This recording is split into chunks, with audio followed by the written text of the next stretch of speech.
Last week on the Al Nicoletti Show. Without further ado, let's welcome him to the show, Jeff Weller. Jeff. Thank you, Al. That was a great intro. Yeah, thank you. 2022, that's when the mortgage rates started going up. Inflation started coming out.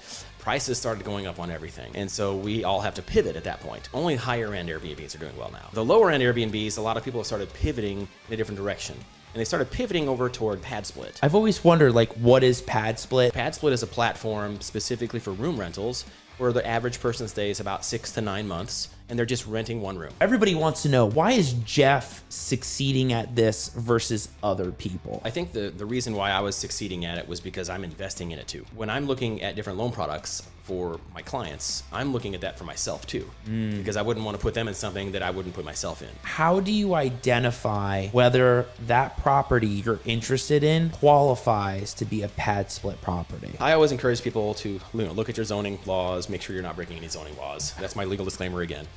But I'm not offering any legal advice on this show, so please make that put that in my footnote there. Yeah, me neither. I'm not making any legal advice. So I actually had a meeting with the CEO of Pad Split this past week, and I asked him, I'm like, how do you stay on the front page? How do you stay on the top when you're trying to rent these properties? And he's like, don't worry about it. When you're on Google, you want to be on the top page. On Pad Split, people click on the map and they're like, okay, I work here, so I want to live within like 5 miles of this radius. He said, so it doesn't matter if you're at the top or you're at the bottom. They're looking at the map. So here is the t-shirt.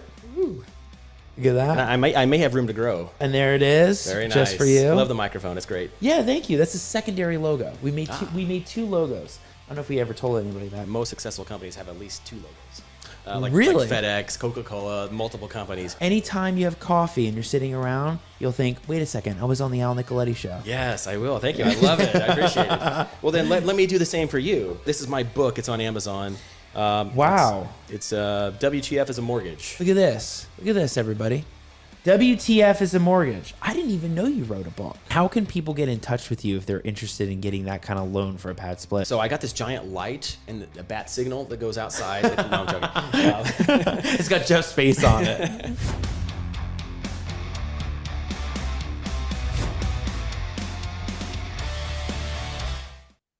What a great episode last week with Jeff Weller. I had so much fun, and we talked about whether it was Airbnbs and Pad Split loans or just the concept of Pad Split.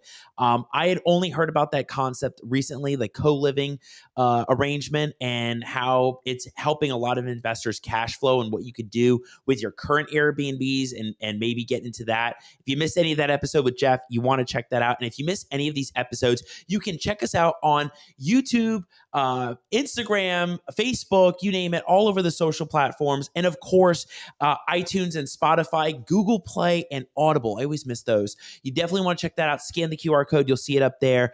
And you don't want to miss another amazing episode on the Al Nicoletti Show with 2 great guests, Jenn and Joe Delle Fave. It's going to be amazing with the content they're going to drop. And we're going to talk about everything from marketing strategies, secret sauce strategies, case studies, and crazy stories that pop up with stuff all the time. So I really want to jump in.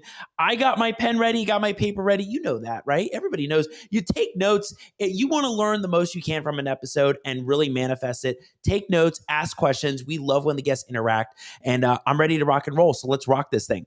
Hey, everybody. My name is Al Nicoletti. I'm an attorney here in Florida, and welcome to the Al Nicoletti Show, where I bring on real estate super investors, rising rock stars, movers and shakers, and leaders of clubs in their communities that educate, entertain, and inspire all things on Florida real estate, and always bring in the best experts in the industry on how you can take your company to the next level. I got to say, if you missed any of last week's episode with Jeff Weller, you want to check that out. Pad Splits, Airbnbs, loans, you name it. We are always bringing guests. And if you're listening on iTunes and Spotify, just know that the show goes live every Wednesday at 9 p.m. And we do a full interactive session. You can drop comments. You can ask questions. This is where it really comes into play. If you really want to apply yourself and take your business to the next level, and especially get into real estate, you want to interact. So we love the listeners on iTunes and Spotify and Google Play. Feel free to jump in anytime.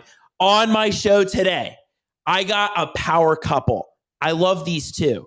You know, when it comes to diving into deals and really sharing experiences, I haven't seen a couple like this in a while. Like Jenn and Joe, the way that they love telling stories. They love sharing. They love interacting with other investors. They love collaborating.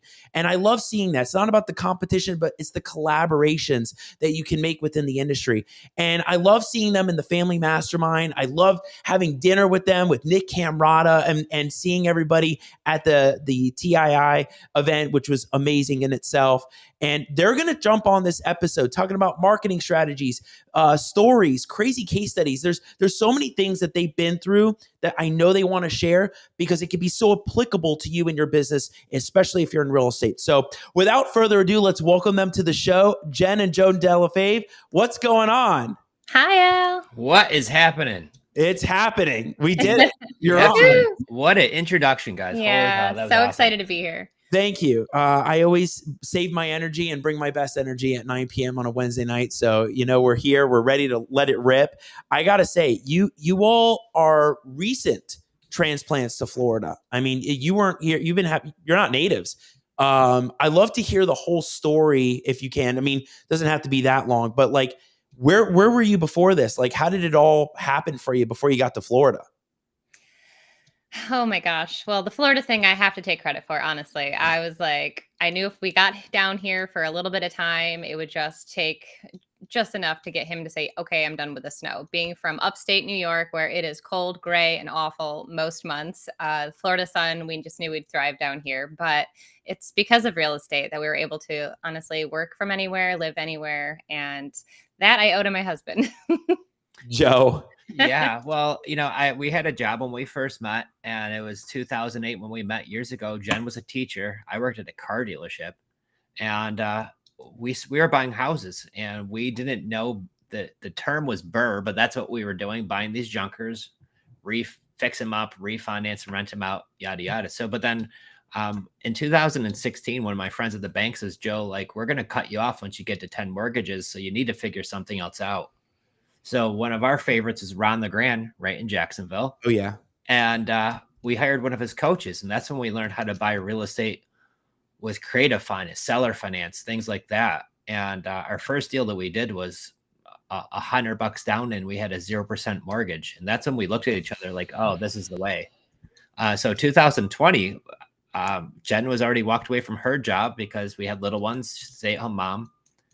And I was still working at the dealership, just got a big raise. COVID happened and they closed New York. And so we were home, and Jenn's like, okay, here's our chance. Let's backs are against the wall. Let's do or die. Let's go. And go we did. So we went full time, walked away from my job, and wow, what a ride it's been. It's been really great. So crazy. Working from home, these long winters in upstate New York were dragging. So that's when we came for a vacation to stay a month down here in an Airbnb close to the beach. It was amazing. You watch one Gulf sunset. I don't know how you leave and like don't go. Oh, yeah. Once you see it the first time, you don't want to leave. Yeah, because we're just south of like Tampa. We're in Bradenton, so Tampa, Sarasota area. Mm-hmm. And so 1 month Airbnb turned into 3, and we sold our house in New York, stayed down here, packed the pod, and moved on down. Yeah. Yeah. Well, wait a second. So car salesman, former car salesman. I was in finance, but Okay. I did sales for a couple of years in the beginning. Okay. But here's the interesting point is that you went from doing that to now doing things where you're talking to sellers, you're on the phone, you're trying to make deals happen. So it's like cake compared to probably what you were doing before. Like, but you're able to take something that you were doing before, apply it now, and it becomes just another system, another way of moving forward on deals. I just think that it's interesting seeing what people did before and applying it to now. Well, everything translates from what we used to do at our old job. And really what it was is, we looked at a car versus a house, but it was still price, payment, interest rates, all the things. So I always loved real estate. I was in real estate before I was in the car business. Yeah. But so when doing both, I don't know, we just fell in love with this creative stuff and buying houses that way. And that's what was the ability to walk away from my job, because I no longer needed a W-2 to qualify for another mortgage. We were buying them without having to do that. Right. And then we learned how to do it virtually. Yeah, that was a game changer. Game changer, right? Once you start doing your business virtually, I mean, anything's possible. I see that too. right? Making a law firm virtual has not been an easy task. Yeah. But once you do it, you're like, well, I don't want to go anywhere else. I'm sitting outside having coffee this morning, and I'm like, I see all the cars buzzing by. I'm like, good luck for that. I'm not into that. Yeah. So what I want to do for this episode is I really want to break down the episode this way. I first want to talk about some of the marketing strategies to get these leads when it comes to the deals that you're doing. Then I want to talk about the strategies that you've been able to implement with these deals. And then I want to go from case studies to the craziest stories. I want to save the wackiest stuff for the end because I read some of the things that you put there and I was thinking, what is this? Yeah. Well, if you're on It's all real. Yeah. Oh my gosh. Yeah. But like, think about how many investors come across that on a normal day, like every day. Yeah. You know, I get calls where investors will say, hey, I got this wacky deal where this person's inside the property, don't know what to do, can't find this one. So we'll get into that. I got to know about these Facebook marketing free leads, right? Tell us about that. Like, why is that a great strategy when it comes to marketing? So when we first started learning how to generate off-market leads, you generally learn like what are the least expensive ways to do it. And doing mailers or cold calling, there's a lot of different things. One of the first things we did were cold calling and these things, it was just tough. So then we spent money doing a mailer where you're mailing letters to people where you pull the list and the whole thing, but you'll spend thousands of dollars doing it that way. And it's expensive. And you may not even get a deal. And you might not get a deal. Yeah. And especially when you're just starting off, because even if you get leads, you might not know how to handle them in the very beginning. So we figured out this Facebook hack years ago that was a game changer. And what we do is, so if I'm looking to buy properties in, say, Cincinnati, Ohio, and I just pop that city in my head. So, but if I'm in Cincinnati, what I would do is I would go under my personal private Facebook page, search bar on the top, and I would type in Cincinnati, Ohio. And then it's asking if you are looking for people, posts, or groups. I'll hit groups. So no, any group in Cincinnati, Ohio will be listed there. I joined them. I just joined all of them. And it could be a garage sale group, yard sale group. I love Cincinnati group, Cincinnati singles. I usually don't get into those, but you never know. There might be somebody shacking up and they want to sell their house. You never know. We make those You deals. never know. But I join all the groups. And then what we do is you go inside of the group. This is the secret sauce right here, guys. Mhm. So Get your pens out. Elle already warned you to get your pen out. But it's almost verbatim. And we teach it this way, to just do it the same exact way. We go into the group and it's going to ask you, like, what are you selling if it's a buy and sell group, right? And there's a spot where instead of listing something for sale, you can hit discussion right next to it. It says discussion, where you could actually just make a post where you're not having to put something for sale. Because I'm just going to make a post inside this buy and sell group or yard sale group or whatever it is. And the post reads, it says, does anyone have a house for sale that's not market ready? I'm looking to buy one in the next 2 to 3 weeks. Now, before I hit post, I scroll down a little bit and Facebook will let you make a different background. So there's like the heart background, the smiley face emoji. There's even the poop one, right? Whatever. I always pick like a blue. I've been test marketing pink and they really just stick out well. They're bigger. So when somebody's seeing this post, people start either messaging you, DMing you, or they start commenting right on that post. And sometimes you get 0. Sometimes you get 5 or 10. And sometimes one of these groups just really take off and everybody's commenting and you could get dozens, if not, I mean, the record is one of our clients did it and she got 1,100 comments and got 50 leads and 10 of them look to be like deals that she likes. Whoa. In one Facebook group. Yeah, one Facebook group. But you got to remember, these Facebook groups have 10, 20, 30, 40. Some of them have 100,000 people in a Facebook group. So my thought process is if they all average, say, 25 to 30,000 on average, some are going to have way more. And I do that 5 days a week. And I post it into 3, 4, 5 of those a day, I'm in front of hundreds of thousands of people for free. Right. And I could target whatever market I want super easy by, no, I want to be in Los Angeles. I join Los Angeles Facebook groups. Join. Post my blue ad in there, my yellow ad, orange ad, whatever color you want to make. It's not even an ad because you're not paying for it, but it's kind of an We ad. just call it the ad. We call it the blue ads. So if you hear us say it, that's what we're experiencing. But once you do that, the thing I love about it too, if we did mail, I had to have a list pulled, send it to the printer, get all the letters, stamp them, drop them in the mailbox, and then wait for somebody to call. That's like Weeks. 2 weeks. I could join a Facebook group today, post that group today, and be talking with sellers tonight. I haven't heard about this one yet. That's new. I will tell you, nobody's doing it this way, unless you heard it on the El Nicoletti show. Yeah. But it's revealed on the Al show, right? But the thing is, it works wonders. It's one of our tactics we've been doing for years now, and because of that, we have a lot of folks that we know who have never really paid anything for marketing, and they're generating a ton of off-market leads for free. Now, these leads, when they reach out to you, some of them have a pretty house for sale and it's market ready, doesn't need any work. Well, if I was a cash buyer, there's not much I could do with that, right? Because cash buyers are looking for fixer-uppers that you get a big discount. Right. Well, and we run into those too.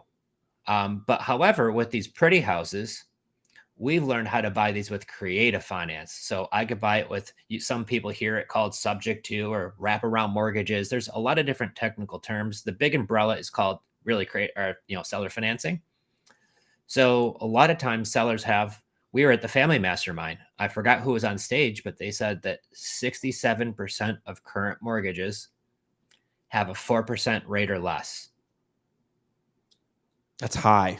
That's a lot of mortgages out there that have a 3, 4, 2% rate. Yep. So a lot of these deals that we're finding is where people, it's not that they want to sell, but there's a lot of situations where people need to sell. Yeah. And Florida is one of these places. People are transferring for jobs. I moved there. I don't like it. I'm moving back. Or I inherited all the things that happen in Florida. It's a plethora of excitement. Yeah. Insurance is too high. Now they don't want to keep paying that. Yep. HOA changed. They're terrified of whatever, because there's all types of stuff down here, right? Hurricanes and alligators and stuff. So Joe, before you keep going to the alligator route, so are you finding that most of the people on the Facebook groups are receptive to the creative finance route versus direct mail? Like are you getting more of these people that will say, yes, I'm interested in the payment plan versus straight up buy? I'm not talking cash, but I mean, you could do some kind of financing, but they like I'm going to get more over 25 years versus conventional close. Right. Or, hey, I just bought this house. I have a VA loan on it. I bought it for $400,000. I owe $410 on it. I have it listed at $400,000 and it's not selling and the house is vacant and I've already moved out of town. I've already bought my next house and I have 2 payments that I'm making right now and I can't afford it. And this house is gorgeous and it's vacant. Interesting. Who would have thought that? So talk about the blue with the pink ad. I saw somebody today post something on their Facebook page and they did a comment on a blue background, or maybe it was a pink background, but either one, it was that plain background. They had like 100 comments, tons of likes. So I see where you're going with that. For some reason, that kind of post, I don't know, maybe the algorithm of Facebook prefers that kind of post, so it really pushes it to everybody's page. But to get that kind of response just from a discussion in a Facebook group and to generate the conversation with the seller from there is a great tip for people. Seems like we're finding out a lot of social media tips with sellers lately, more than just direct mail, cold call, PPC. Like, just seems that tapping into the social network seems to work. Are you also finding out that because you are having a social presence, because you all are doing your micro clips, your coaching calls, any kind of posts that you're putting out there? Because I see Jenn, she's out there all the time. The face right there. Are you finding that that's also enhancing that relationship rapport with the seller? It definitely helps, and I think that's why we fell right into social media, and that's where we were going right before the pandemic hit, because everybody is on these little things all the time. So why not use them to our advantage and reach as many people as possible? And so even if you haven't had a Facebook page, you can start one today, and you can be successful with this. You definitely need to be patient and season it, and friend people and use it as a social piece. You need to comment and be friendly. But, be this, I always tell people, be the bright, happy ball of sunshine in everyone's lives, because there's so much negativity and drama, which is why most people don't want to be on Facebook. So be the opposite and, get over the mindset and the fears of why you don't want to post on it, and really think about, if you put yourself out there and you share like, hey, like I can help you out of a situation. If you're making 2 mortgage payments and you're like not able to make that next mortgage payment, I'm here for you. Reach out. I'd love to chat more. And you go live and you tell people that, like, you could be an answer to their, problem right there. And that's literally happened to us. So I kind of put myself aside, and I am there to serve others, and really, like, who can I help today? And that's really, the name of the game. And if you don't have a ton of time, just one post a week, if that's all you have, is better than nothing. But if you don't have a social presence these days, like, time to start. Yeah, more people are doing it. I mean, so many people are also not on Instagram too. I've noticed that a lot. Like, there's a lot of people on Facebook, but Instagram, it's like you can't find anybody on there. There's nobody really playing that route. But having that presence, and you're posting your reels, and have you ever used that to show a seller, hey, we're legit? Even before reels were a thing, we would go live and we'd share the stories. One of our questions we asked is, why are you selling? And that literally turns into your story. And our favorite story to tell is the accidental landlord, where we helped a seller out who inherited his grandfather's house and were able to take over. We made him payments because it was seller financing. And I shared that story on our Facebook. So in the middle of, messaging back and forth, a new seller, he ghosts us for like 10 minutes, and Joe and I are like, oh no, like, what if, what happened? And he comes back, he goes, wow, that's me. I inherited a house. I don't want to rent it out anymore. I've got college kids in there, and it's just like, I'm ready to walk away, take my payments. So the video spoke for us. There was no convincing. There was no begging for his house. Like, we just shared what we could. And he was like, yeah, let's go. Where do I sign? Right. And Joe, you're behind the scenes on all this. So you're watching all the back and forth go down, making the deals happen. What do you see on the social side? Well, when I had my day job, I didn't have Facebook on my phone. I thought it was a distraction. I didn't even have Instagram. I had to make all of his social media. I mean, let's be honest. He's got Facebook and Instagram because of me. like 3 or 4 years ago. But what really happened is I saw the value. I saw connecting with a lot of folks like Nick Camarada. Like, we became really such good friends because I met him on social media. We've done deals together. So speaking of like collaborating, like, we just closed on a deal together on the same lead that we were working. So that's still a crazy story that we'll dive in on. I don't know if we owe him dinner or he owes us dinner. Either way, it worked out great for both of us. So we owe each other dinner. Let me ask you this. Are you going into these deals? Because I see a note here that you made reference to. Are you going into these deals with different strategies in mind? Like, if a seller comes to you and says, oh, they're not interested in creative finance, are you thinking novation? Are you thinking other strategies? Like, what goes through your head when somebody says, no, I'm not interested in dealing with that? I saw you had like the rent to own, that you'll pay full price. Like, there seems to be different thoughts that go through your head. Yeah. So when we look at a deal, we actually have 10 questions that we ask sellers. It's right on our website. You guys get it for free. It's right on there. But it's the 10 questions our team asks sellers when they come in. The reason why, by the way, I love that blue ad, because it's not another list that's maybe been mailed 5 times already or cold called 10 times. These folks are also reaching out to us, which I feel like you have better conversations when somebody's reaching out to you saying, hey, Al, I have a house for sale, versus you calling them up and I'm driving or I'm at the supermarket. I'm like, who is this? Right. Like, they both work. I just kind of like that way better. But when a seller's reaching out to us and we ask our 10 questions, we ask them if you'd be open to seller financing on 100% of the deals. And if they say yes, no, or maybe, they're still going to probably talk to Lexi, who works for us, who was our acquisitionist. She's fantastic, was our babysitter, and now does this, and she's great. But we want to find out like what their motivations behind it. But if they still say no, we're always going to ask, what will they take for cash? And we look at that. And there's many times where a seller's in a situation and they really will give you a big discount for the speed and convenience that we could work around what they've got going on.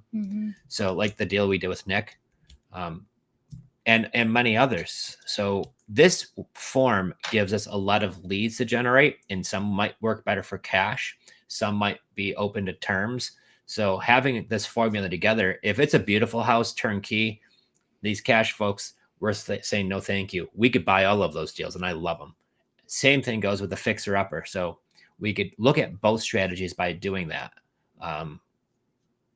And I think that's the key. That's why we call it the playbook, because it just comes down to the deal. And even if you have like, oh, I'm going to buy it this way, but then you go to the attorneys or the title, and then you're like, oh, let's switch gears here, you know? So it does depend on the deal. Yeah, I know. Once you hit the title company and they tell you, well, we can't exactly do it that way, it's got to be done this way, it's a bummer, right? But that's why you have other tricks up your sleeve. Or wait, how can we get this deal done? How can we make it a win-win-win for the seller, us, and everybody involved, right? Yeah. So no, I love seeing those other ideas. Okay, I want to hear about this, because you guys did tell it at the dinner table, but it was still, it wasn't closed yet. So the deal with Nick, try to start from the beginning, because this lady was interesting, and I love to hear how it all went down. Oh, geez. No, I'm thinking of our crazy guy that we just did together. We've done a few deals together. Yeah, there are a few deals. Who was the lady? Because I love the story. Who was the lady that went to you, and then all of a sudden said, well, I got somebody that wants to offer more. And then they went back to the other person. They said, oh, the other investor wants to offer more. And then you were like, wait a second, what's going on here? And then you found out, I don't know if it was Nick or somebody else, and you were like, this lady's playing games with everybody. Oh, that's this lady in St. Pete. Jason, who was with us that day, was the title company. We had a lady who said yes to a deal. We write up a seller finance deal, great deal on this condo. We send it to Jason, who owns the title company. And it's like late. Like Jen and I are on the couch watching a movie. It's a Friday night. Trying to be normal. Yeah. And we never get to watch movies. So the fact that we were was even kind of strange. And I get a text message from Jason. He's like, I just saw somebody post your deal in a Facebook group. I was like, wait, what? And so I reach out to the guy on Facebook, and I'm like, hey, bud, like, you have a deal here, huh? And he's like, yeah, I sure do. We're direct to seller. I was like, interesting. I just signed an agreement with this lady today. And he was like, oh my gosh, we did too. And this lady was like reaching out to everybody and having everybody sign agreements with her. And so she's like freaking out, like wants a $20,000 deposit sent to the title company, which I was like working on the wire, but it's a Friday night. And I don't know why she was so frantic. Well, she says, well, the other guy, lo and behold, was only going to give a $300 deposit. So she liked my deal better, but like, I don't know. That one was crazy. And then the last one, we actually just closed with Nick, because we did not close on that. Yeah, that one went to the other people they signed first. Yeah, so but we then lost that one. Yeah, but she's still calling me with another property. Yeah. But the one we just did with Nick, we actually had a seller reach out, wanted to sell his property, talk to Lexi, love Lexi. He wants a cash offer. This is right in Nick's like almost backyard, Clearwater, Florida. So I send this deal to Nick, the address, and I'm like, hey, what do you think this house is worth? Because it looks like this is a pretty solid deal. And Nick's head blew up. He's like, we're working the same lead right now with this guy, but he won't answer the phone. I was like, well, he's answering our phone calls because he likes Lexi a lot. And so what he did was he was talking to two other investors, and they came up with a little bit higher number than we initially wanted to. But he came back to Lexi once again and says, here's the agreement the other guys gave me. If you can match that price, I'll go with you because I think you guys are awesome. And instead of going back and forth and then Nick trying to get in there and we were fighting against each other in the price, we just collaborated in that deal together. And which was great because it's right close to him. So we bought it. with creative finance. Seller wanted his equity, but we left that loan in place for a month, made one payment. So when we bought it, we just cleaned it up. Really didn't take much. A little bit of paint. I think we serviced the air conditioner, stuff like that. And we put it in the market and sold it. Obviously, we're halves on the deal. And we just finally closed on that like last week. Mm-hmm. Wow. So, but yeah, it's all types of crazy situations, and it seems like every deal we do with him is always It's a little extra nutty. It's always a little extra spicy. The same one goes with our lady in oh geez, are you talking about the one on Marco Island? I'm guessing too. Well, no, I thought the other one was with Nick, but yeah, I was just thinking about the Marco Island one. I wasn't sure if that was the same one that you put on the notes too, on the bottom. Yeah, that's the one where that one will go down in great. infamy. Because Nick brings in a buyer on this. We have a house on Marco Island under contract. Lady will only do Guys, cash. get this. So she came in on, we do run sponsored ads, and she came in on a comment and she said 900,000 and it's yours. That was it. She commented on a post on an ad, and if anyone else, didn't take that seriously, but we've trained our team and we take every comment, like treat it like gold, and we asked her the questions, and sure enough, she was dead serious. So when you put your blue post in these Facebook groups and people comment, take those comments very seriously, guys. This one, she just wrote 900,000 and it's yours. You were kind of like, huh, okay, but 900,000. Marco Island, Florida, if you know anything about it, on the water, I think it was worth about 1.8 million. She's asking 900,000 for it. ARV was 1.8. Yeah, on the water, Marco Island, and it had a new boat lift, jet ski lift, the whole nine. But had the like ranch was a broken built, window. Yeah, rain was coming in. Had one window in the back that was broken. Rain comes in. The lady has been living there for years. She wants to live out in the country. It was like a 2,000 square foot ranch built in like 91. Did not want to get it market ready. She just wanted to be done. Cash offer. Let me go. And so Nick's like, hey, I have a buyer who will take this deal. I know somebody. And I was like, okay, well, we could partner up on it. Guys, this is $1 million deal. We had a buyer at like 1.2 million almost. This story stings, guys. And Nick's like, oh yeah, the guy will be great. It's somebody that he knows. They've done a lot of business together. Well, 3:30 the day of closing, I get a call from the title company. And the title company is like, hey, your 3:00 appointment never showed for closing. Meanwhile, we got a text from the guy earlier in the day. Oh, he's on the plane flying down. He's going to closing. Then I thought, what kind of crap is that? How many closings have I done where I had to fly anywhere? I mean, they come to my house. I get it notarized right at my kitchen table now. So I should have used that as my first inkling. But our buyer backed out the day of closing. Wow. And on $1 million property. So now the bad part about it is, sure, we could have found another buyer. But my heart was like breaking because the lady who was selling us this house was closing on her house the next morning. And she needed all of the cash for this house to buy her next house. And those people who were selling her that house were going to be buying their next house with the proceeds from that sale. That was happening 4 times. So it was like all these people sell. And like the schmuck who was going to buy our house doesn't even like let us know. We find out from the title company, he just like doesn't show up, and he even lied to us saying he was flying down. So really, really interesting. I freak out. I call everybody in the world I know. I'm like, hey, would you like a really amazing deal on this property? Good news is you need to have $1 million by tomorrow morning. And about 9:30 at night that day, I found somebody. Wow. And he was like, yep, I'll take it. And did. And we did the deal. Still, it was 4th of July weekend.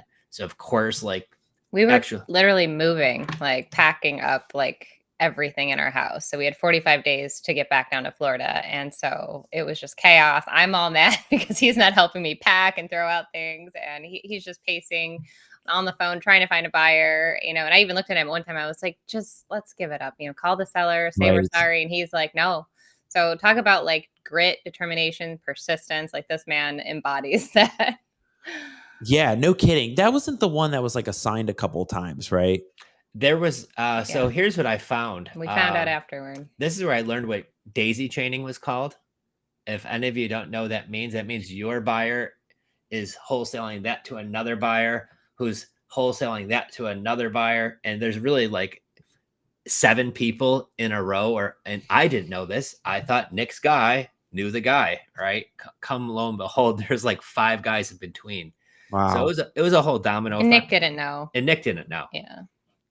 But he felt so bad. He was like, bro, are you kidding me right now? And I'm like, do you know anybody who's got $1 million by tomorrow morning? Oh no, I remember seeing his face. He was talking about it. Oh my god! And I try to bust his chops, but no, he's a good guy. So the 4th of July, 2022, where any of you are out having a good old time, I was losing hair, and the hair that stayed turned gray like that weekend. Yeah. But we did make the deal. Life goes on. Jody Compton, we love you. She loves us. Yeah. Life is good. Love it. Love hearing that. You have so many stories. I mean, I love it. Before we get to more crazy ones, because the Marco Island was crazy. Nunda Boulevard, that was a creative deal. How did you structure this? So here's like a great case study we just completed from front to back. So I'm glad you're bringing this one up. This is in Rochester, New York. Seller reaches out to us. Guess what, guys? One of our Facebook posts. Does anybody have a house for sale? It's not market ready. This was an underperforming Airbnb. The city of Rochester was cracking down on them for having it as an Airbnb. It's like a 4-story house, beautiful neighborhood, beautiful house, turnkey. It was a lot to clean up every time people were leaving. So the owner reaches out, says, Joe, I bought this property for $250,000. If I get $300,000 for it, I know it's worth more. But if you give me $300,000 for it, I'm in. I said, are you open to seller financing? He says, I sure am. So goody, let's talk. We agreed on a $290 price. We did it with $100 down. We buy the house, but the existing mortgage stayed in his name. And when we bought it, he had a 2.75 interest rate, and his payment with taxes and insurance and everything was $1,700. And we bought it for $290. Now, we did a rent to own. That's our favorite exit strategy. So we buy it on terms, we sell it on terms, but we do a rent to own. And we love rent to own because our renters move in. They gave us a $25,000 non-refundable option deposit. They paid $3,000 a month for rent. So we were cash flowing like $1,200. Yeah. Their rent to own price was $400,000, which the house was valued at that all day long. So why do we like that? Because we bought it with $100 down. It was $5,200 in closing costs. We spent $300 hanging up smoke alarms, made a couple payments, put the insurance policy on there. But when we got that $28,000 check when they moved in, which was first month's rent in the $25,000, they rented for a few years and now they bought it. And so this is where you could turn a $100 deposit with just covering some closing costs. And we turned that into a $130,000 profit in 3 years on just one deal, because recently we helped them turn into the homeowner. They finally bought it. They went through the process. Wow. We have a really good mortgage person. So they worked out what was broken with the credit. And so it's really, really cool. I know a lot of people say, Joe, you lost a door. And I'm like, yep. But and we did give up an awesome rate, but it was just it all worked out really well. Yeah. The interest rate was awesome, but you help somebody basically sell it. You help somebody that really wouldn't be able to afford it over time. What did you all really net though from it?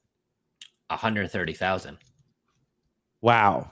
Yeah. And how long?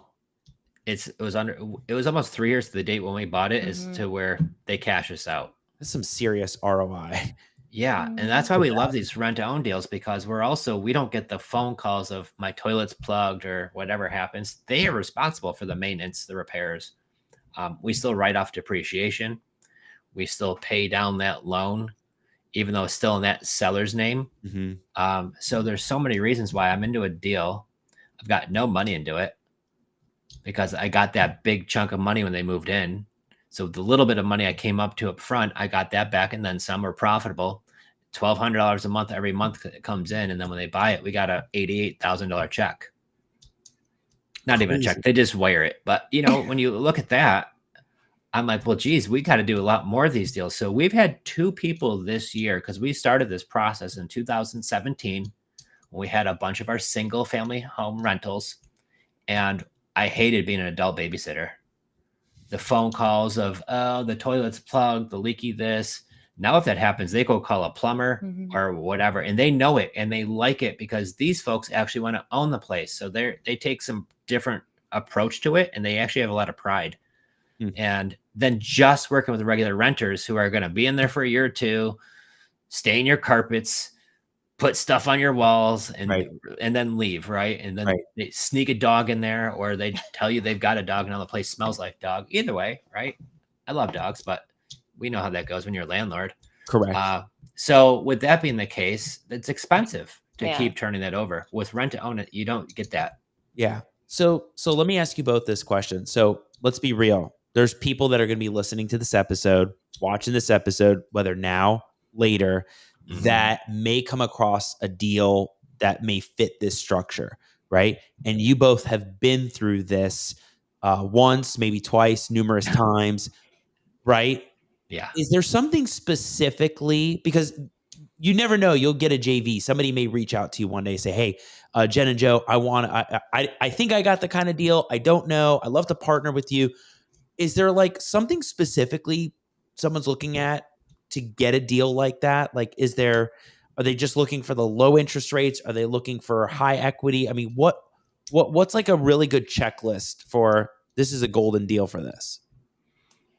I think it comes down to the 4 deal points. You should go over those. Yeah. And a high motivation, I would like star that. Like there's got to be a need to sell. Yeah. So when I talk to some of the sellers who reach out through our Facebook, some of them are just like, well, I'm consider selling my house in 2028, but I want to know what it's worth now. And I'm like, cool. There's this website called Zillow. Go look that up. Right. Don't say that. Nicely ish. Right. What Joe really wants to say though. I know. But however, what Jenn said, I look at their motivation. That's really, really key for me.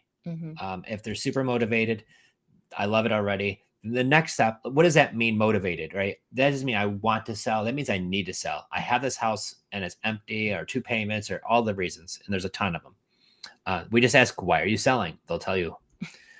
But the big thing is the 4 deal points. When I buy a house cash, I look at one thing only, and that's the cash price I'm paying. So when I look at creative finance deals, there's 4 things I look at. And the most important one to me is not the price of the house. And that's still the most important one to the seller. So the most important thing to me is, can I get into this deal with very little to no money down? So when I'm talking with the seller, I just flat out say, I typically buy with no money down. Okay. And sometimes they say, okay. Sometimes they say, I need a small down payment. Sometimes they need half down. I don't make those deals. But sometimes they need $3,000 to help them move out. Fine, we could do that, because we also cover closing costs on both sides. So low cost of entry. I want to be into these deals for 5, 10, 20 grand or less typically. Right. Next thing I'm going to look at is, what's my monthly payment? Can I cash flow versus what I could rent for? So I take over a payment of $1,200 and I can rent it for $1,800. Love it. So that's the second most important. The third most important to me is the term length. If they agree to that price, and if they agree to all the terms, but they want to get cashed out in 3 months, that's not going to work for us, right? So a lot of our folks will give us 10, 20, 30 years. Some might want it a little sooner, like 5, but I don't go less than 5. If they want it cashed out in 1 year, I don't do the deal. So number 1, cost of entry. Number 2 is my monthly payment. Can I cash flow? Number 3 is my term length. How long as possible is what I want. And the 4th important thing, but the least important out of the 4, is the price. So for me, what's least important to me out of the 4 is the most important to that seller. So many times, if they feel like they've got their price, they feel happy. But if they gave me a deal on a turnkey, beautiful house with no money down, a 2.5% interest rate, a super low payment, and they say, Joe, I'll give you 20 years until you have to get me cashed out, I'm in love. I'm in love. And I'm looking for We both. This is what we want, are turnkey properties that are cash flowing with super low interest rates. Because right now, the way the market is up, down, nobody really knows what way it's going to go. But if you have a turnkey house that's cash flowing and it has a 2% interest rate, that's gold. Right. Yeah. That's gold. There's So a lot of them, like you said. houses that are 2-3 years old, they're just new builds. Mhm. And so from that, when you look at these houses now at that price, at an 8% interest rate, it's less expensive to rent it. It's cheaper to rent the house than it is to buy it. So that's why the sellers, when we explain to them, if I buy it at that price and buy it at that rate, I'm going to lose money every month. So the only way I can make this work is if I buy it at that price that you want, but let me take over your old payments so I could get that lower rate and the lower payment. So it works out well for both of us. Yeah, and we'll figure out terms and the length and all that. Yeah, and some sellers say no, and some are very receptive to that. Mhm. But you just gave us great parameters. Right? Yeah, that's the big stuff right there. That's the big key, right? You know, it's great that you get this deal, but like, what exactly is someone looking for if they're going to pick this up? What should they focus on? And basically go back and forth with the seller on this. Hey, it's a win-win for everybody. That's great. Thank you for giving us that. Absolutely. So a couple other crazy stories for y'all. Accidentally bought a meth lab property. Oh, geez, you put that one in there. What is that? Okay. We didn't know. Did you not do your inspection? So Jen's sharing all types of good stuff, I guess. Elle wanted to go there. I guess. There we go. I want to go there. Okay, yeah. So this is the beginning of the pandemic. We buy everything virtually anyways. And this lady reaches out to us, says, my daughter lives in this trailer mobile home that's on this land, manufactured home on this like 4 acres in upstate New York.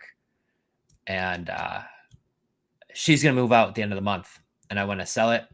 I'm open to you just taking over my payments, no money down. My payment's super low. There you go. You could just have this place. And she gave us 15 years until we had to get it cashed out. So I'm like, let's roll the dice and go do it. It was like, I don't know. It wasn't very much to close on the property, a couple grand. We sent the guys out there to go clean it out. We put in a rent-to-own renter. And this rent-to-own... Did they not go in the garage? Like, looking back on that, like, well, how did they not report? Because there wasn't like beakers left. The cops took it all. Oh, okay. Oh. So what happened was we put a rent-to... Say. Oh, it gets better. We put in a rent-to-own person in. Yeah. And this rent-to-own lady is not paying. And then she calls me up, like she won't even answer the phone when we call her, but she calls me up freaking out one day because her whole house is surrounded by the state police. And they're looking for the lady who used to live there, her boyfriend. Because the daughter. I can't even say allegedly, because according to the police, they were making meth in the garage. He gets arrested for making meth in the garage. And I don't know if he skipped out on court, and this was the last known address. So this lady's like at home, not paying us rent. House gets surrounded by the state police, and like, where's Jason? And she's like, I don't know who Jason is, or whatever the guy's name was. I don't know. And like, there used to be a meth lab in the garage, and now I think it was a Friday night. We get this call. I'm like, what on earth? Yeah. She's freaking out. And I'm like, well, you better pay their rent, or if not, they're gonna be back, right? Yeah. They'll be back and getting you out. Talk about just distressed properties. Oh yeah, and then she left it worse condition when she left. Believe that. That's crazy. Yeah. So there's always something that happens with real estate. I will tell you that the one in Florida, the lady stole this guy's house. Yeah, you put that here too. Lady stole a house, claimed the owner was dead, but he was not. Yeah. What? So, Like this one, I thought I've seen it in the firm. So, we're gonna have a book that I think will eventually come out, and this is gonna be like, don't let the palm trees fool you, because like some of the stuff that happens. Florida is wild. So this is in Florida. I love the title. That should be the title of the book. Oh yeah, don't let the palm trees fool you. Oh yeah, I've already been thinking about it. It's gonna be a bestseller. So this lady sees our ad, messages, and she's like, "Hey, little Granny. Granny has been with this guy for a long time, not married. They're good friends. They're from up north. And for the last 17 years, during the winter, they come down to their winter home and they spend all winter here. Well, John was getting sick. So John quick claimed the deed to this lady, to the house to her. And then John passed away just a few months after that. And now here she is, the first winter down here without John. It's bringing back way too many memories. The place needs a bunch of work. She can't do it. She's like, I got to get rid of this place. The memories are just bad. It needs work. I'm too old to be doing this kind of stuff anyways. She was like, I want $100,000 for it.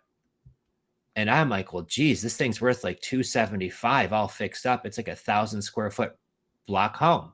I'm like, even if my calculations in it needs everything, that's good enough for me because I still see this is going to be a huge moneymaker. So we write it up sight unseen. Sight unseen. We write up the deal. We have that under contract. We send it to the title company. Title company's doing their thing. We've looked it up on public record and she's the owner. Okay, all checks out.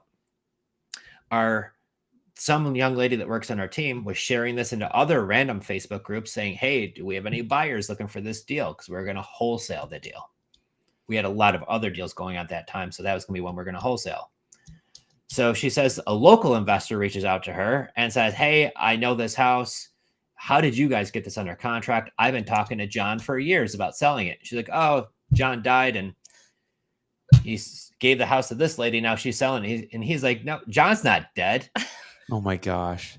And Courtney's like, no, he is dead. And now this lady owns it. Pamela now owns it. We checked it out on public record and Pam owns the house. Like John is definitely not with us anymore. So long story short, this guy calls John. John's still alive. John calls the police. Police are going to the house. Sheriff calls Joe, me. I got it. I'm talking to the sheriff and she's like, hey, so yeah, I'm at the house right now and I've recognized like all the squatters. So this lady, Pam, broke into this house with all her junky squatter friends, squatted in the place, got mail delivered there, got a quick claim deed, had it forged, fake notary stamp, paid the whatever it is to get it recorded at the county. House is in her name. This guy's back up in Ohio, doesn't even know that there's even this lady, doesn't know who she is, doesn't know that she moved into his house, doesn't know that she's trying to sell us the house. So now what I'm thinking is like, what happens if we went to closing and bought this place and then John finds out like he doesn't even own this house anymore? Title insurance, yeah. But I mean, what a nightmare that's going to be, right? This guy's up in Ohio figuring out like, what do you mean I don't own this house anymore? Like, and she's got her money because she doesn't care. They're going to go party it up. So the sheriff says like, hey, I did a walk through the house. Like half of the people here that are squatting, I've already arrested them a number of times for drug issues. And I'm like, so John, is he alive? She's like, oh, I just talked to him. He's alive. I'm like, what the heck? Like this poor little granny who we just thought was in a bad spot. Shyster. Shyster from Sebring.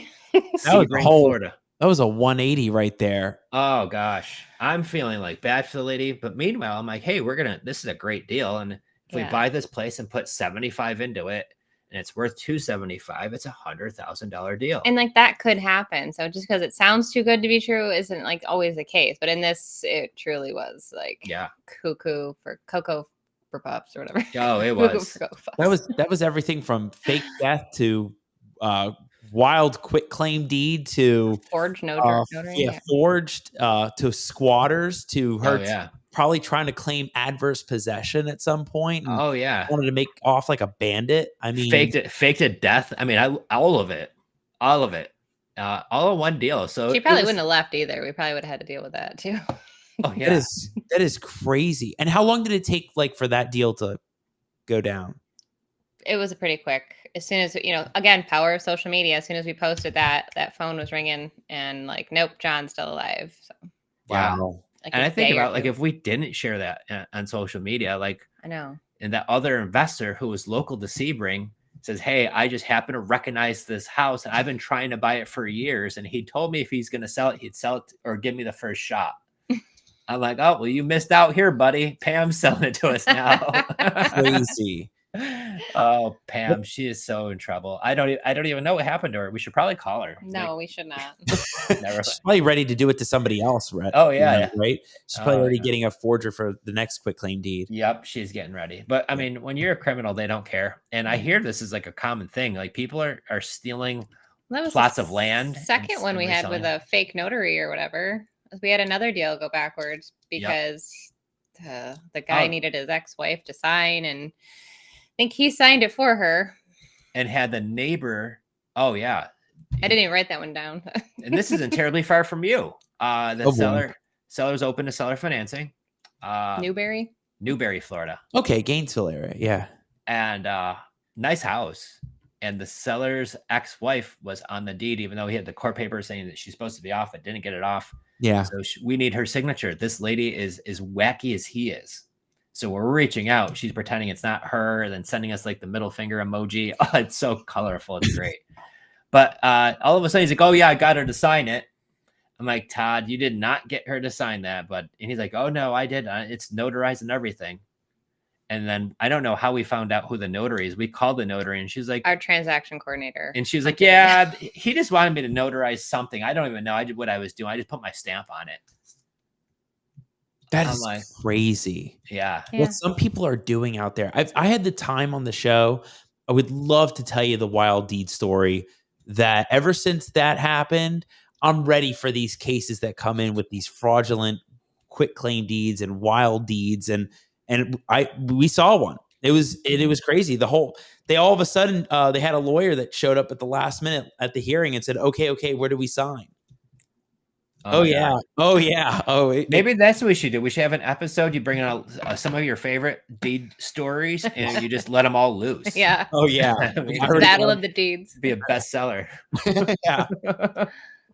I love it. You guys, this is so great. We could go on for stories and talk about this stuff for hours, I bet, because a lot of these deals, a lot of people think, oh, it's that easy. Go under contract. We're going to go to the title company, closing table and done. But then there's all these nuances that pop up. I even see it in the firm. Believe me. I see it where everybody thinks it's going to be a deal, and then it ends up being like 6 probates, and then there's like 20 heirs. And then what's everybody doing, right?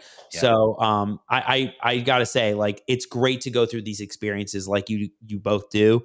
That helps others when they get these deals, right? And that it's not all rainbows and unicorns, but it's a grind, it's work, and it's a struggle. It's frustrating, but if you find the right deal with the right terms, it may be worth it. Well, the frustrating part is when you work with like an attorney or a title company, and one of the people there is like, I've been doing this for 25 years and I've never seen anything like this before. We've heard that a lot. I'm like, why does this keep happening to us? Like, right?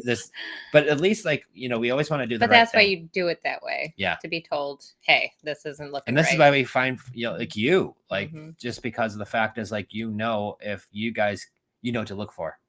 Yeah. You've seen some stuff, right? So this is why we're huge on just paying the right people to help us make sure we make a good decision on that. Yeah, absolutely. I love it. Well, I got to say, before we wrap it up, I just want to do a quick roll call, see who's been on. Teresa, I love it. Teresa's got it on her calendar. How you doing, Teresa? I hope you're learning a lot. I know she's taking a lot of notes.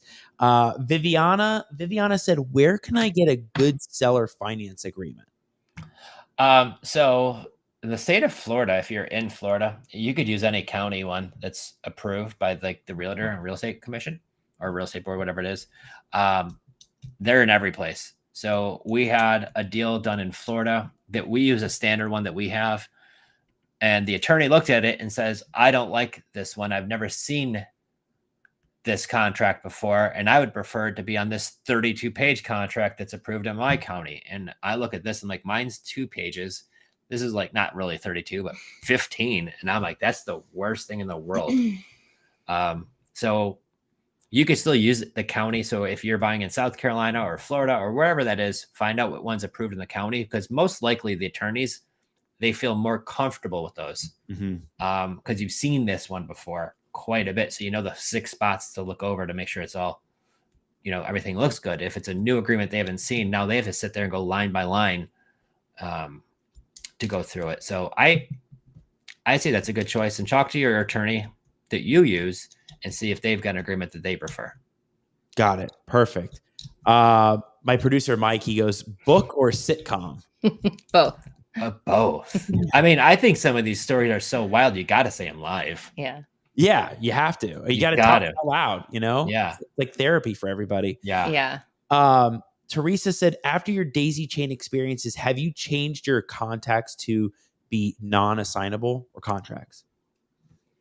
No, what we do is we screen. Yes, they are non-assignable. But we also, and that's kind of tricky too, though, because like if I buy a deal, we've got so many LLCs. Like I don't know when to put it, depending on what's happening with the deal, and that happens to us a lot too. So I don't want to say it's necessarily non-assignable because somebody might say I'm buying it, but I'm going to put it in one of my new LLCs. But all I want to make sure is they're the one buying it. So my buyer, we really shake them down. We vet them to make sure they're the one buying, that they don't need to sell another property in order to have the funds to buy this property. They don't have another partner. They don't have a money lender. Like all of the things we're going to check off to make sure, like a proof of funds.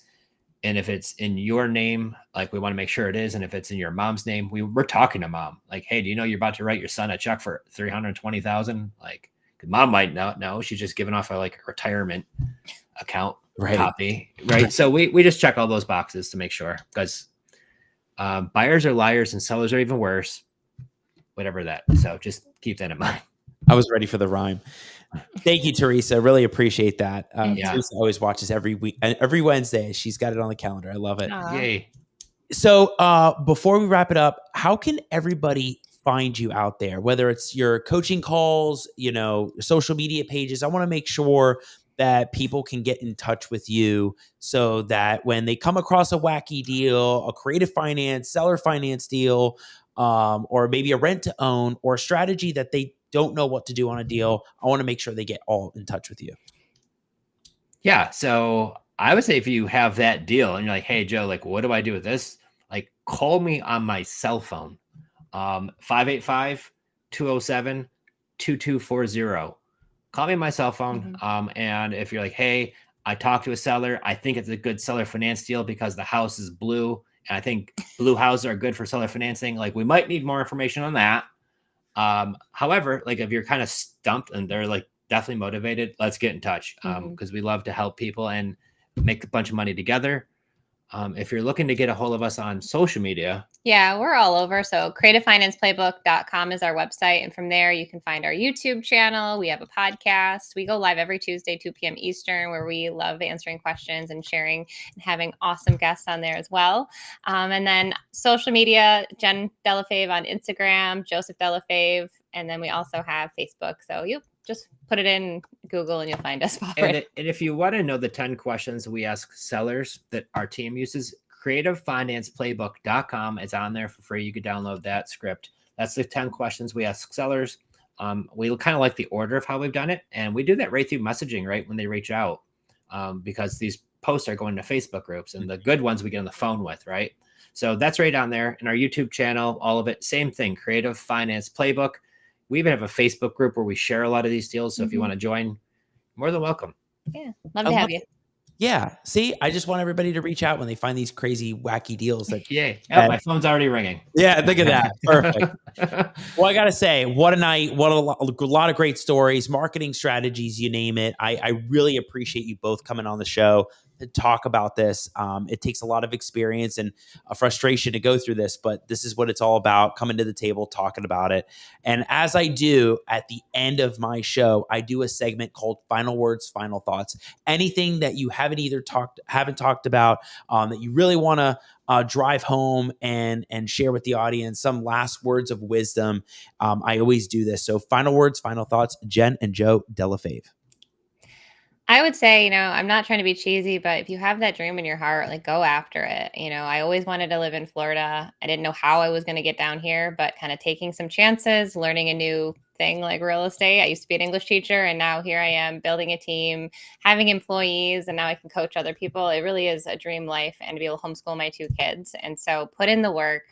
It does take a little bit of grind and hustle to get there, but it is 110% worth it. Oh yeah, absolutely. And I would say that my biggest thing is about learn what to do but then just take action. I think so many people say, oh, I'm in learning mode, right? I'm watching all the videos and all that. Well, that's a form of procrastination, right? Find out what to do and then just start doing it. And actually by doing it is how you're going to learn how to actually doing is by taking the action, not watching the videos. If you're learning how to ride a bike, you're not going to learn how to ride a bike by watching videos about people riding bikes. Like you're going to do it by getting on and doing it. So that's the real key to success. So in the beginning, I was awful at this stuff. I'm getting better.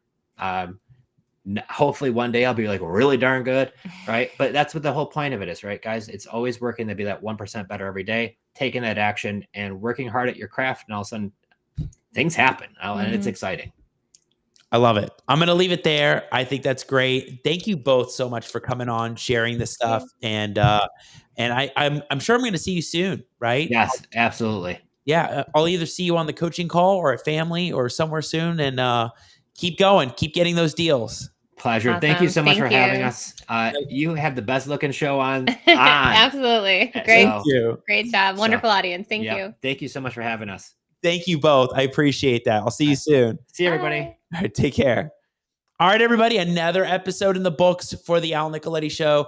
Jenn and Joe Delle Fave, a lot of stories, a lot of tips and tricks, marketing, case studies, things that can be applicable to your deals that you're finding. If you didn't get to watch the episode, go back, check it out, and listen to some of the experiences that Jenn and Joe have been through. I mean, between the fake death lady and some of the things with the Marco Island property that they went through that I even heard about when we were at dinner. There's so many different experiences people have gone through that you haven't gone through yet that you may come across and you don't know who to go to. And this is why bringing these guests on that they can share the stuff can help you in your deals. So if you missed that, check it out. And of course, scan the QR code on the screen right now. You'll find everything from the show on YouTube, Spotify, iTunes. And we love the listeners. We love everybody that's watching, regardless of whatever channel you're listening to this on. We always want the interaction. We always love comments, questions. Feel free to join. Next Wednesday, we're off. And then we'll see you the following Wednesday, the 29th, for the season 4 season finale, and you don't want to miss it. One of the best big banger episodes of the season. I'll see you all then in 2 weeks. Have a great Thanksgiving. Have a great night, everybody. Take care.